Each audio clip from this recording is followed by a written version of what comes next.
Good morning সবাইকে। একটা ছোট্ট কথা বলতে আজকে আবার ইউটিউবে আসলাম। সেটা হলো আমাদের সবার ধারণা সরকারি হসপিটালে খুব একটা ভালো চিকিৎসা হয় না, আর যদি চিকিৎসাও হয় খুব স্লো হয়।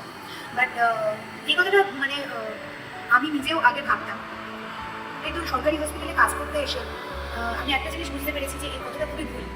চিকিৎসা ডেফিনেটলি হয়, খুব ভালোভাবে চিকিৎসা হয়, ডাক্তাররা ডেফিনেটলি খুব খুব খুব কনসার্ন তাদের রোগীদের প্রতি।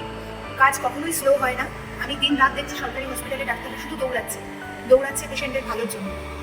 তো যাদের ধারণা যে সরকারি হসপিটাল খুব নোংরা হয়, খুব স্লো চিকিৎসা হয়, ডাক্তাররা ঠিকমতো চিকিৎসা করে না, এই কথাটা সত্যি খুব ভুল। সেটা আমি নিজেও স্বীকার করছি যে আমি আগে মানতাম, এখন আমি কিছুটা হলেও এই চিন্তাভাবনাটা অনেকখানি বদলে গেছে। অনেক মানে কি পুরোটাই বলতে পারেন বদলে গেছে। কারণ সরকারি হসপিটালে as a medical social worker কাজ করতে এসে আমি দেখছি সত্যি ডাক্তাররা কতটা কনসার্ন তাদের রোগীর প্রতি। তাদের আর্থিক অবস্থার কথা ভেবে পর্যন্ত তারা আমার কাছে এসে বলে যে অমুক পেশেন্টকে একটু হেল্প করতে হবে। ডাক্তারদের তো এত কিছু ভাবার কথা নয় না।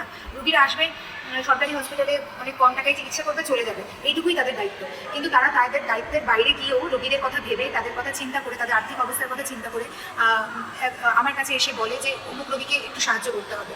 সেটা ডেফিনেটলি ডায়াগনোসিস, কোনো রোগের ডায়াগনোসিস করার জন্য, বা কোনো ওষুধ যেটা পাওয়া যাচ্ছে না এই হসপিটালে, বা যে ওষুধ যেটা খুব কম যে কোনো মানে ফার্মেসিতে পাওয়া যায়, সেই সব ওষুধগুলো দেওয়ার জন্য তারা আমাদেরকে বলে।